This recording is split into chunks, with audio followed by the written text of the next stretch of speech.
오늘은 이제 우리가 소위 말하는 말세의 징조에 대해서 예수께서 직접 하신 말씀을 갖고 우리 세대를 진단해보고 내 신앙을 진단해보는 시간을 우리가 꼭 갖기를 원합니다. 여기 노아의 때라는 말은 노아가 심판받던 때를 말합니다. 노아의 심판 때에 된 것과 같이 인자의 때라는 것은 마지막 종말 심판 때도 그러하리라. 여기서 예수님께서는 노아 때에 이 세상이 심판을 받은 것처럼 마지막 종말의 때도 노아 때와 같다고 말씀하시는데, 그럼 노아 시대의 사람들은 어떻게 살았길래 심판을 받았는가? 오늘 다시 27절 한번 보시면, 노아가 방주에 들어가던 날까지 사람들이 먹고 마시고 장가들고 시집가더니 홍수가 나서 그들을 다 멸망시켰으며 라고 말하고 있는데, 여기서 노아 시대 사람들은 다 이제 시집가고 장가가고 먹고 마시다가 멸망받았다 이렇게 말씀합니다. 그런데 이제 28절을 다시 보시면 30절까지 마지막 이 종말의 때가 또 다시 이제 롯의 이야기로 나와요. 롯의 때와 같으리니, 노아의 때와 지금 두 번째 롯의 때가 나오고, 그 다음에 소돔과 고모라의 때 세 때가 나오는데, 사람들이 먹고 마시고 사고 팔고 심고 집을 짓더니 롯이 소돔에서 나가던 날에 하늘로부터 불과 유황이 비오듯 하여 그들을 멸망시켰느니라. 인자가 나타나는 날 종말의 때에도 이러할 것이라는 말씀입니다. 여기서 보면 이제 롯의 시대하고 노아의 시대에서 롯의 시대는 더 추가가 되는 것이 뭐냐면 사고 팔고 심고 집을 짓는 것이 더 생겼습니다. 자, 우리가 이 세상에서 먹고 마시고 사고 팔고 집 짓고 뭐 이런 것이 뭐 잘못된 것이 아니죠. 우리도 하나님의 자녀들도 똑같이 먹어야 되고 마셔야 되고 시집 가야 되고 장가 가야 되고 사고 팔아야 되고 집 짓고 살아야 되는 거죠. 문제가 뭔가를 우리가 파악하는 게 중요합니다. 근데 우리 한국을 요즘 비유해 보면 이 말씀 속에서 우리는 대한민국은 정말 너무 많이 먹는다는 생각이 되어져요. 전국이 다 먹자 골목이고, 전국이 다 카페고, 전국이 다 술집이고, 전국이 다 식당이고, 텔레비 틀었다면 홈쇼핑이고, 젊은이들은 다 그냥 이커머스밖에 모르는 세상이 되었고, 24시간 배달하고 있고, 또 지금 계속해서 전국적으로 아파트를 짓고 있어요. 제가 벌써 36년 전에 한국 떠날 때도 전국이 아파트 건설이었는데 지금도 아파트 건설을 하고 있습니다.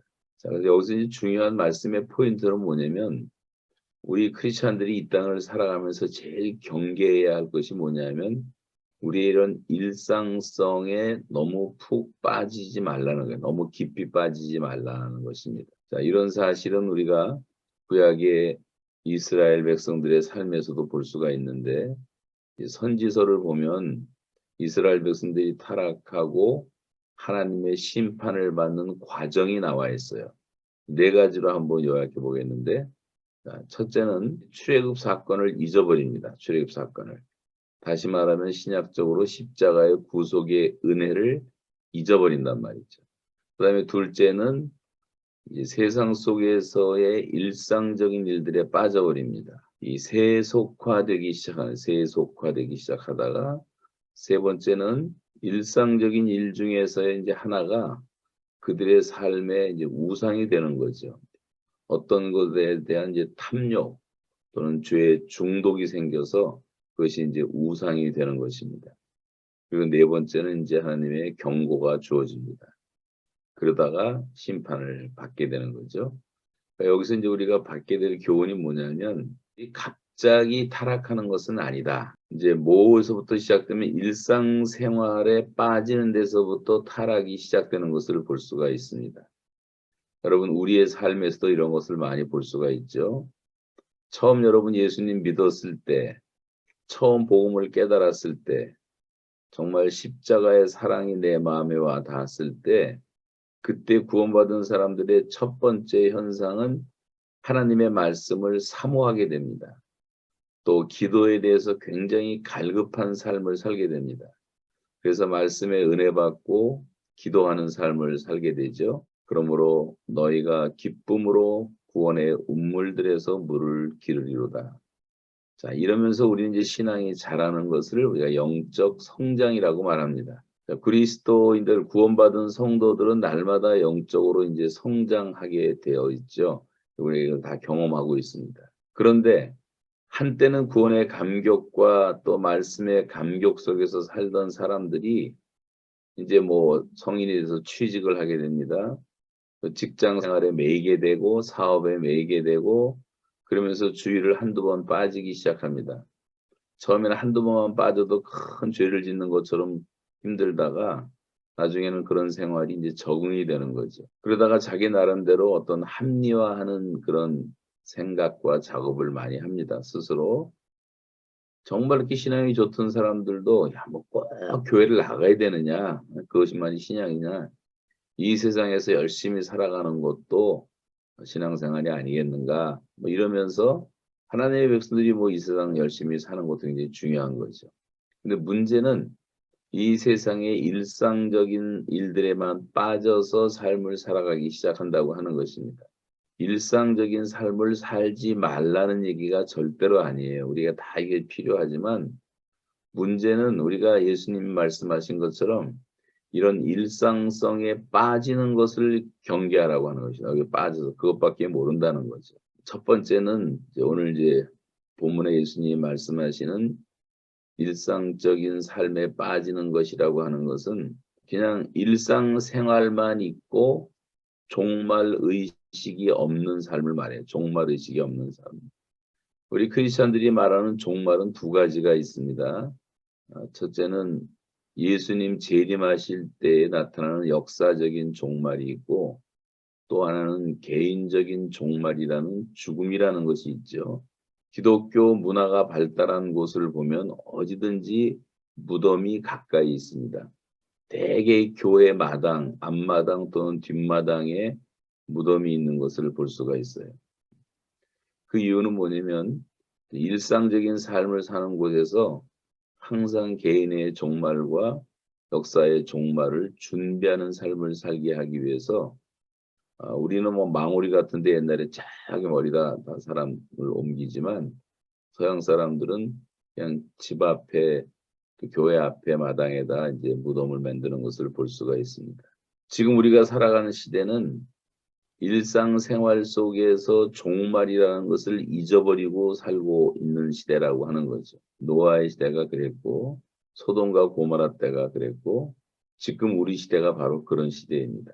종말이 닥친다는 얘기는 하죠. 또 지식적으로 알고 그렇지만 종말을 의식하지 않고 살고 있다고 하는 것입니다. 저와 여러분이 만약에 지금 우리의 삶이 매 순간 종말을 의식하지 않고 살고 있다면 그것이 지금 일상생활에 빠져가고 있다고 하는 증거라고 할 수가 있어요.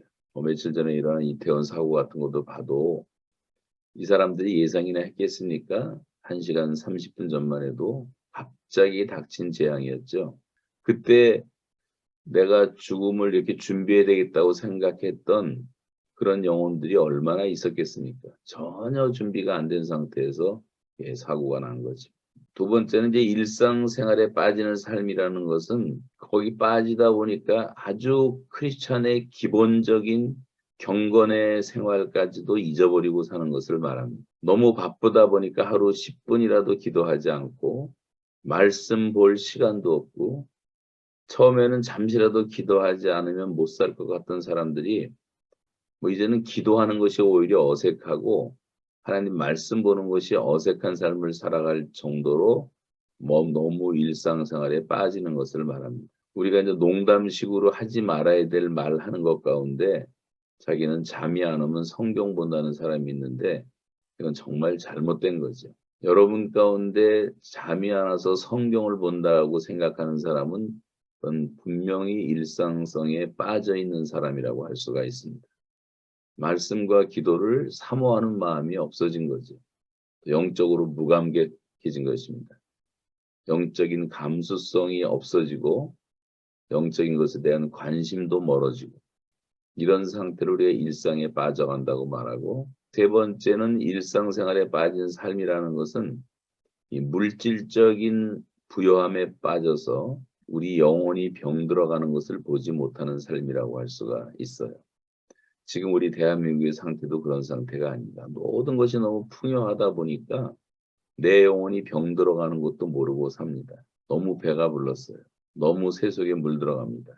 이런 모습을 단적으로 보여주는 교회가 바로 요한계시록에 나오는 라오디게아 교회라고 하는 교회죠. 라오디게아라는 도시는 금이 굉장히 많이 나왔던 도시고 그 당시 교통의 요충지였고 금융권이 엄청 발달돼 있었고 그 당시 전 세계가 그 눈병을 고치는 그 안과가 발달돼 있어서 사람들이 다 모여들던 도시였습니다. 그래서 육신적으로 굉장히 부유했고 자부심이 강한 도시였습니다. 근데 그들의 관심은 그런 부요함밖에는 관심이 없었어요. 영적으로는 병들었거나 죽어 있었습니다. 우리나라도 이제 나눠서 생각을 해보면 여러분 강남에 가서 보면 강남 일대, 해운대 일대, 또 서울의 이태원 일대 이런 데 보면 사람들이 살아가는 게 종말에 대한 의식은 전혀 없이 그냥 현실에만 취해서 살아가는 모습을 볼 수가 있어요. 너무 거들대는 사람들이 많고 농담 가운데 뭐 나는 놈 위에 노는 놈이 있다고 말을 하는데 노는 물이 달라요 보니까. 우리 교회 집사님 한 분이 회개하고 저한테 고백했던 내용 중에 하나가 자기가 너무 돈이 많아서 양주를 많이 마셨는데 한국에 있을 때 양주 한 병에 보통 500만 원짜리를 마셨대요. 500만 원짜리. 그 다 마신 다음에 빈 병값만 50만 원이 넘는다. 빈 병값. 이 라오디 교회 사람들이 다 그런 사람들이었습니다. 그러면서 그들은 오히려 말하기를 우리는 부자라 조금 더 부족한 것이 없다 하는 사람들이었어요. 여러분이 일곱 교회를 방문해 보신 분들은 기억하시겠지만 터키에 가보면 다른 교회들은 그래도 흔적이라도 남아있고 서머나 교회는 지금도 예배를 드리고 있어요. 제가 예배 드리는 걸 봤습니다. 성경 예언 그대로 지금도 예배를 드리고 있어요. 그런데 라오디게아 교회는 아예 흔적이 없어져 있고 아주 폐허가 된 돌멩이 몇 개만 굴러다니고 있더라고요. 황폐한 돌무덤이 되어버리고 말았습니다. 여러분 우리 지금 시대가 이런 라오디게아의 길을 걷고 있지 않는지 생각해 봐야 되겠어요. 육신적인 부요함에 빠져서 우리의 영적인 가난함을 보지 못하면서 살아가고 있는 것은 아닌지. 라오디게아 교회는 미지근하다 그랬어요. 뜨겁지도 않고 차지도 않고 하나님 막 토해버리고 싶을 정도로 미온적인 신앙생활을 했고 자기 스스로 말하길 나는 부자라 부여하여 부족함이 없다 하지만 하나님 보실 때는 곤고하고 가련하고 가난하고 눈멀고 벌거벗은 상태를 스스로는 알지를 못한다고 말하고 있어요. 여러분 우리의 관심이 오직 잘 먹고 잘 사는 일, 먹고 마시고 사고 팔고 집 짓고 이런 데만 관심이 있고 영적인 삶에는 전혀 관심이 없는 우리가 아닌지 돌아봤으면 좋겠습니다. 우리 한국 사회에서 내가 지금 무슨 자동차를 타고 다니냐에 관심이 너무 많고 어떤 브랜드 옷을 입느냐, 어떤 명품을 가지고 있느냐 그냥 사치가 말로 다 할 수가 없고 몸의 건강을 위해서는 물 쓰듯이 돈을 쓰고 근데 이런 일상성에 빠지는 삶이라는 것이 우리의 교회 생활에서도 나타납니다. 교회를 잘 나온다고 해서 일상성에 빠지지 않는 것은 아닌 거예요. 교회를 다니면서도 세속화된 사람이 너무나 많습니다. 자, 예를 들면 매주 예배는 나와요. 근데 예배의 감격을 잃어버렸어요.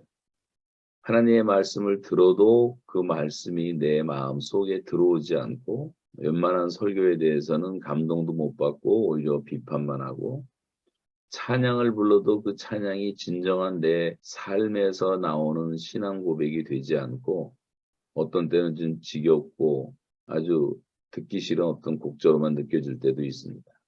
요즘에는 짧은 찬송들을 좋아하고 5절, 6절까지는 찬송 잘 안 부르고 또 요즘 젊은이들은 이상한 습관이 후렴을 다 빼먹고 항상 1, 2, 3, 4절을 부르다가 마지막에 후렴 한번 부르고 최대한 빨리 예배를 드리고 집에 가서 딴 일을 하고 싶은 거죠.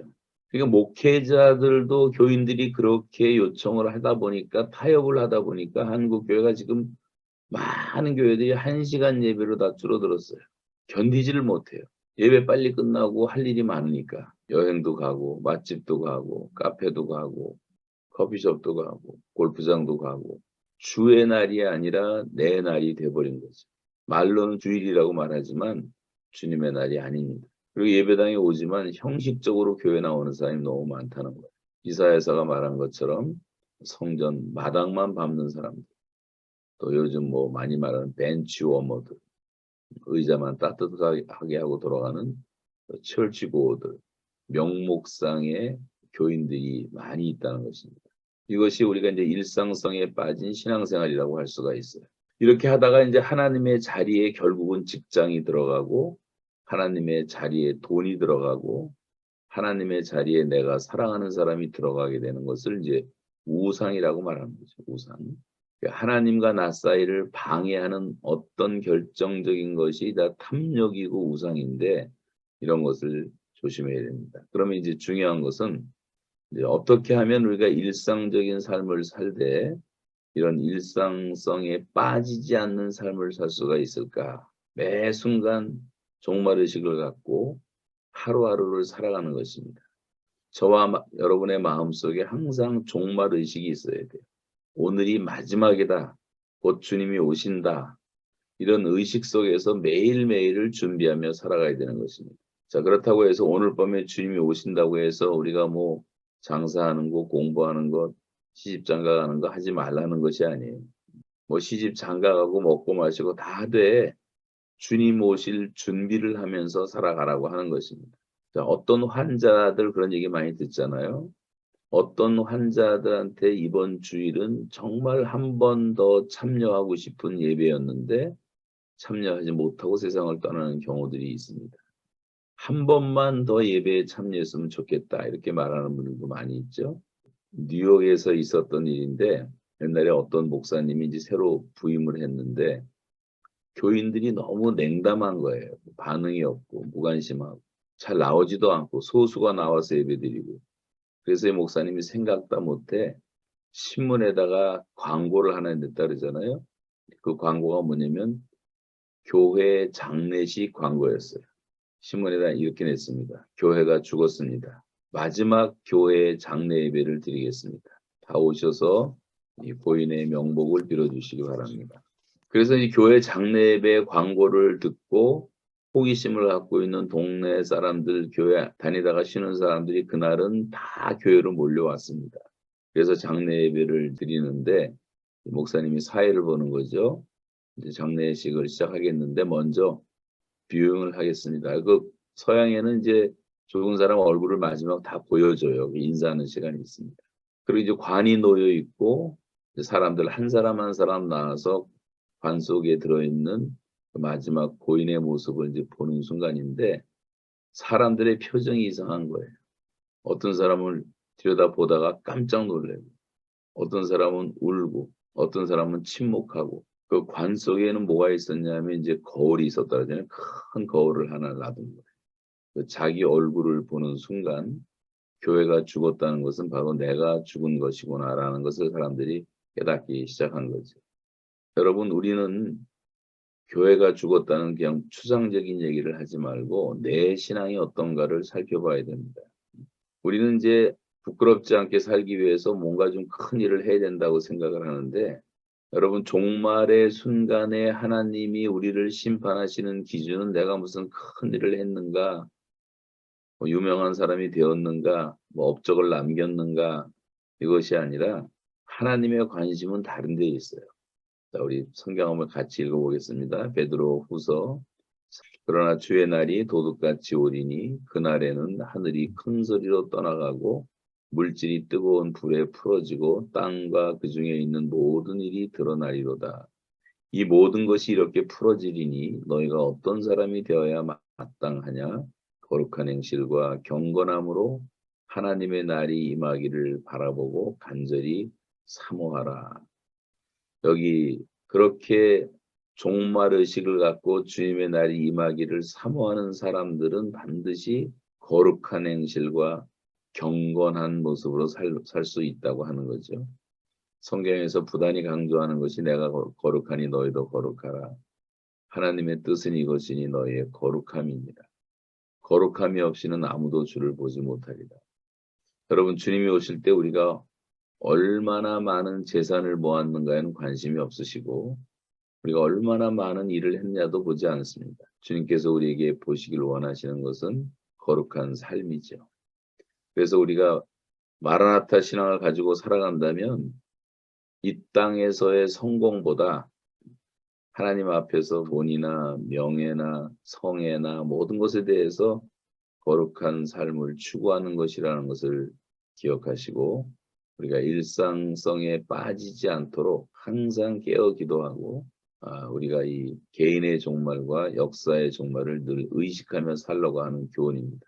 우리가 일상적인 삶 속에서 이제 하나님과 좀 동행하는 삶을 살아야 된다. 일상생활을 하지 말라는 게 아니라 하나님과 동행하라는 거예요. 이 일의 대표적인 사람을 저는 에녹이라고 생각하는데 히브리서에 보면 에녹은 하나님을 기쁘시게 하는 삶을 살았습니다. 그럼 어떻게 했길래 그가 하나님을 그렇게 기쁘시게 하는 삶을 살 수 있었습니까? 창세기에 보면 에녹은 300년 동안 하나님과 동행하는 삶을 살았다고 말하는데 에녹이 하나님과 동행하기 위해서 산속에 들어가서 수도원에 들어가서 살았다고 말하지 않습니다. 근데 그 앞에 보면 에녹은 자녀를 낳으면서 300년 동안 하나님과 동행했다. 여기 자녀를 낳으면서라는 말은 무슨 뜻이겠어요? 여러분, 자녀를 낳고 기른다는 것은 굉장히 많은 내용을 가지고 있습니다. 자녀를 다 키워보신 분들은 알지만 자녀를 기른다는 것은 얼마나 일상생활에서 분주합니까? 어린 아기 때, 또 좀 자라기 나기 시작할 때, 사춘기 때, 또 자녀를 낳기 위해서 우리가 결혼해야죠.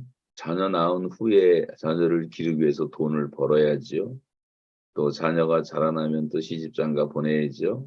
근데 에녹은 이렇게 분주한 삶을 살면서도 단순히 애만 낳고 기르는 삶을 산 것이 아니라 하나님과 동행하면서 일상생활을 했다고 하는 거예요. 그러니까 우리가 이 일상생활을 하면서 하나님과 동행한다는 것이 얼마나 중요한 것을 말씀하고 있습니다. 자, 우리가 열심히 직장생활을 해야 되고 우리의 생업에 충실해야 되고 자녀 양육을 잘 해야 됩니다. 그러나 이제 누구보다도 열심히 세상에 일을 하면서 우리가 맡겨진 삶에 최선을 다하는 것. 그것이 이제 에녹처럼 하나님과 동행하는 삶이라고 성경은 말씀하고 있습니다. 여러분, 그런데 지금 우리가 살아가는 삶이 일상적인 삶은 있는데 하나님과 동행하는 삶이 있는지, 내가 동행하는 삶을 잊어버리고 사는 것은 아닌지 살펴보면 좋겠습니다. 요즘 정말 사람들이 아주 바쁘게 살아가는데 어떤 사람은 새벽에 일찍 일어나서 밤늦게까지 일하고 돌아오는 분이 많이 있는데 시간적으로 봤을 때 뭐 성경 읽고 기도할 수 있는 여유가 없어요. 그런데 제가 이렇게 살펴본 바에 의하면 아무리 사람이 바쁘게 힘들게 살아도 중요한 것은 다 하더라고요. 다시 말하면 자기가 중요하다고 생각하는 것들은 다 하고 살아요. 우리 몸이 기도할 수 없을 정도로 바쁘고 힘들지만 그 마음속은 세상 속에 빠지지 않고 하나님을 간절히 찾는 사람들도 있고 또 내가 너무 힘들지만 그래도 말씀을 사모하고 살아간다면 그건 하나님과 그래도 좀 동행하는 삶이라고 할 수가 있습니다. 그런데 어떤 사람은 무지무지하게 바쁘고 시간 없다고 말을 하는데 운동할 건 다 하고 여행할 건 다 하고 취미생활 할 거 다 하고 쇼핑할 거 다 하고 자기가 좋아하는 일은 다 한단 말이에요. 그것은 사실 핑계라고 볼 수가 있는 거죠. 그래서 우리가 이렇게 차지도 않고 덥지도 않고 미지근하면 내가 내 입에서 너를 토하여 내겠다. 하나님이 볼 때 영적으로 모습이 중요한데 내가 곤고하고 가련하고 부끄럽게 벌거벗고 살고 있고 돈 멀고 이런 상태는 아닌지 우리가 날마다 우리를 점검할 필요가 있습니다. 그렇다면 왜 이 노아 시대 사람들과 소돔과 고모라 시대의 사람들은 멸망을 했을까요? 그것에 대해서 예수께서 말씀하시기를 그 사람들은 먹고 마시고 시집가고 장가가고 사고 팔고 이런 일상적인 일들에만 매여서 살다가 완전히 육체 인간이 되어서 멸망했다고 말씀하고 있습니다. 이 먹고 마시는 이런 일상생활이 잘못됐다는 말이 아니라 우리가 그런 것을 무시하면 안 되지만 이제 문제는 그 일상생활 속에서 신앙생활이 나타나야 되는데 그것이 없었다는 거예요. 선지자들이 지적하는 것이 바로 그것입니다. 이스라엘 백성들이 예배를 드렸다 하면 아주 화려하게 예배를 드려요. 또 많은 예물을 가지고 와요. 그런데 그 사람들은 이웃집에 과부된 사람들을 무시하며 살아갔습니다. 그때 선지자들이 구약에서 계속 책망하는 내용이 뭐냐면 너희가 아무리 나한테 많은 예물을 가지고 오지만 너희 손이 너희 주위에 있는 고아와 과부를 무시하고 학대한 손이라면 내가 그 재물을 받지 않겠다고 말씀하십니다. 그리고 너희 재물이 너무 역겹고 질력이 낮고 너희 기도 소리에 내가 귀를 막았고 너희 기름에 내가 배가 불렀고 하나님 계속 그렇게 말씀하시잖아요. 경건한 사람들은 이렇게 말할 것입니다. 우리 주변에 있는 과부를 돌아보는 사람은 너무 일상적이고 사소한 삶이 아닙니까? 저는 그런 사람들에 대한 관심보다 하나님께 예배하는 것이 더 중요하다고 생각합니다. 그러한 시시한 일보다는 하나님께 예배하는 일을 더 중요하게 생각합니다. 우린 이렇게 말할 수가 있는데 그때 주님 다시 말씀하시기를 내가 시시하게 여기고 사소하게 여기는 과부들과 나는 함께 있다. 나는 고아와 과부의 하나님이다. 근데 너는 그 과부를 돌아보지도 않고 그들에게 상처를 주면서 예배의 자리에 나와서 나를 섬긴다고 하는 게 말이 되느냐 이렇게 말씀하실 거예요. 예배와 기도 생활이 중요하지 않다는 말이 아니지만 아주 중요한 거지만 그러나 예배가 중요한 만큼 똑같은 비중으로 우린 일상적인 삶 속에서 어떻게 살아가느냐 하는 것도 굉장히 중요합니다. 예를 들면 용서에 대해서 예수님이 말씀하세요. 너희가 이웃과 사화할 일이 생각나거든 예물을 제단에 두고 가서 먼저 그 사람과 사화하고 그리고 나와서 예배 드려라 이렇게 말씀하죠. 예배도 중요하지만 우리가 사람들과의 관계를 아주 중요하게 생각을 해야 되는 거죠. 예배도 중요하지만 아이들과 같이 시간 내는 것도 대단히 중요합니다. 서울역 앞에 서울역 앞을 이렇게 지나가는데 신호가 바뀌면서 지나가는데 내가 전도를 하고 있었던 젊은 운전수가 나한테 소리를 빽 지르더니 나는 우리 엄마 때문에 교회 안 나가요 하고 소리 지르더라고요. 그래서 깜짝 놀라서 왜 그러냐 그랬더니 우리 엄마 전도사예요 그러는 거예요. 우리 엄마 맨날 보따리 싸들고 기도원만 돌아다녀서 내가 이렇게 됐다고 오히려 엄마한테 핑계를 대면서 그러더라고요. 근데 그것이 제 귓전에 울려온 것은 우리가 신앙생활을 잘못하고 있는 부분이 너무 많구나 이런 생각을 했어요. 자기 남편에 대해서 불만이 많은 그런 목회자 사모님들도 많고 지난번에 제가 브라질에서 선교사 대회할 때 있었던 일을 얘기한 적이 있는데 선교사 대회하기 전에 여자 선교사 4분이 와서 저한테 기도해 달라고 한 분을 소개하는데 그날 그 아들이 자살했다는 거예요. 17살짜리 하나밖에 없는 아들이 자살했는데 그 자살에서 발견된 유서가 딱 한 줄이었어요. 엄마 아빠 제발 싸우지 마. 그리고 목숨을 끊어버립니다. 이 선교지에서 너무 힘드니까 이게 뭐 부모가 좀 다투기도 했겠죠. 근데 하나밖에 없는 아들이 그렇게 세상을 떠났으니 평생 가슴에 하늘 품고 안고 살아가야 되는데 그 아이는 어리니까 그 생각까지 못하고 그걸 견디지를 못한 거죠. 여러분 일상생활에 나타나는 신앙은 굉장히 중요한 겁니다.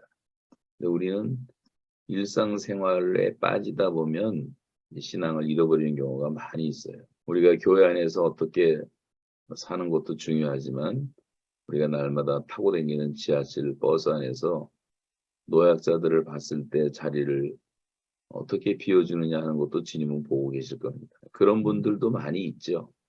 그러나 어떤 젊은이들은 그렇지 못한 사람도 많이 있습니다. 우리가 교회의 법을 지키고 하는 것도 중요하지만 우리가 세상 살아가면서 교통법규를 어떻게 지키느냐 하는 것도 주님은 보고 계십니다. 우리가 이제 교회 안에서 사람들끼리 교제하고 인사하고 예의를 갖춘 것도 보시지만 이 길거리에서 만나는 우리 이웃들에게 어떻게 인사하고 있는지, 식당의 종업원들에게, 내 아파트에서 청소하는 분들에게, 아파트 지키는 수의들에게, 뭐 우리 주변에 만나는 사람 많이 있잖아요. 그런데 우리가 이제 식당에서, 일반 식당에서 종사하는 사람들과의 관계 속에서 한국은 이제 좀 다르지만 그 미국 캐나다에서 이제 팁을 반드시 주는데, 저는 우리 교인들한테 항상 팁을 좀 넉넉하게 주라고 여러 번 말을 해요. 여러분 그 식당 종업원들은 팁으로 주로 먹고 사는 사람들인데 1불 줄 것을 5불만 5달러만 줘도 얼마나 고마워하는지 모르고 마음들이 다 열리는 것을 볼 수가 있습니다. 주님은 우리가 교회에서 사람들을 어떻게 대하느냐도 보시지만 우리 주변에 별로 그렇게 내가 신경 안 써도 되겠다는 그런 사람들에 대해서 어떻게 내가 대하는가를 지켜보고 계십니다. 이 다니엘서에 보면 다니엘은 세상에 학문도 최고로 잘했어요. 거기다가 환상과 몽조를 깨달았다고 말을 합니다. 여러분, 다니엘은 가장 세속적인 정치 세계의 한복판에서도 하나님의 뜻을 펼치며 살아가는 모습을 볼 수가 있습니다. 그래서 일상성에 빠지지 말라는 것은 일상적인 일을 도피하라는 말은 아니라는 사실이에요.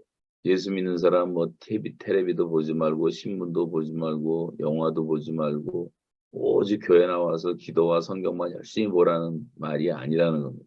우리가 뭐 TV도 보고 뉴스도 보고 신문도 보고 드라마도 보고 영화도 보고, 근데 그 속에서 아무 생각 없이 보는 것이 아니라 그것에 담겨진 하나님의 뜻을 잘 분별하면서 볼 수 있어야 된다는 거예요.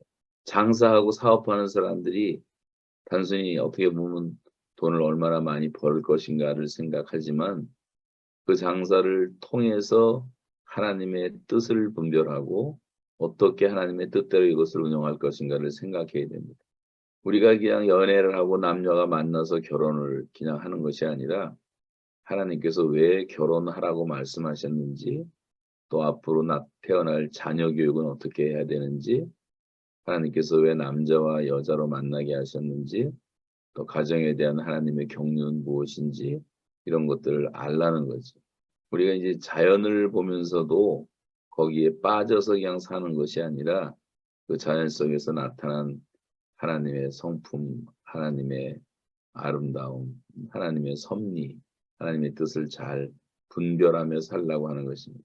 예수님은 그냥 지나가다 농사하는 밭을 보시면서도 교훈하신 것이 사람의 마음은 밭인데 4가지 종류의 밭이 있다.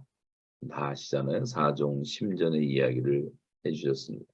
공중의 새와 들의 풀을 보시면서도 하나님께서 저걸 다 먹이고 입히시지 않느냐. 하물며 택하신 백성들을 먹이시지 않겠느냐. 그래서 믿음이 적은 자들아. 일상생활 속에서도 믿음의 교훈을 얼마나 많이 주시는가를 생각해 볼 수가 있습니다. 그래서 여러분, 우리가 말씀을 마치겠는데 아주 일상생활 속에서 사소한 삶 속에서도 항상 종말의식을 갖고 또 하나님과 동행하고 또 일상적이고 사소한 삶 속에 나타난 하나님의 뜻을 잘 분별하면서 살아가는 이 성도의 모습이 깨어있는 삶이라고 하는 것입니다.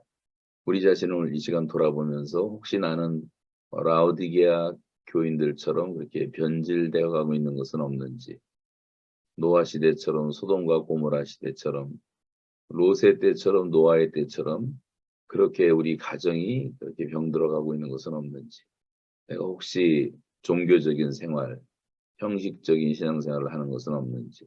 여러분, 이 세상에 지금 사탄이 역사하는 거 보면 문화를 통해서 역사하는 겁니다.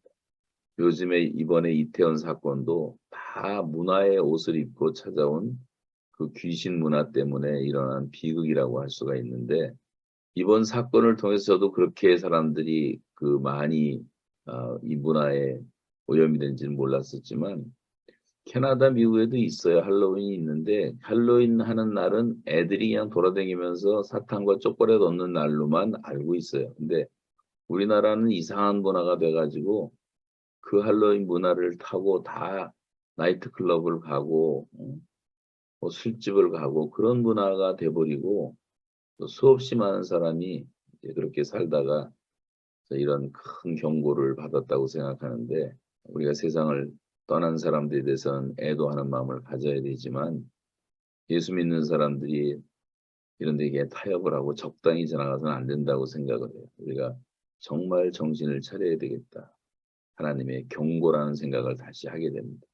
이번 일을 통해서 대통령을 비롯한 우리나라의 위정자들도 정말 정신을 차려야 되고 그렇게 젊은이들을 도덕적 문둥병자가 되기까지 방치해 놓은 이런 지도자들의 잘못도 회개해야 되리라고 생각하고 이런 세속의 한복판에서 크리스찬으로서 우리가 바르게 일상생활 속에서 소금과 빛으로 살지 못하는 것도 우리가 회개해야 될 제목이라고 생각하고 나와 무관한 것이 아니라 우리 모두에 다 책임이 있다고 생각합니다.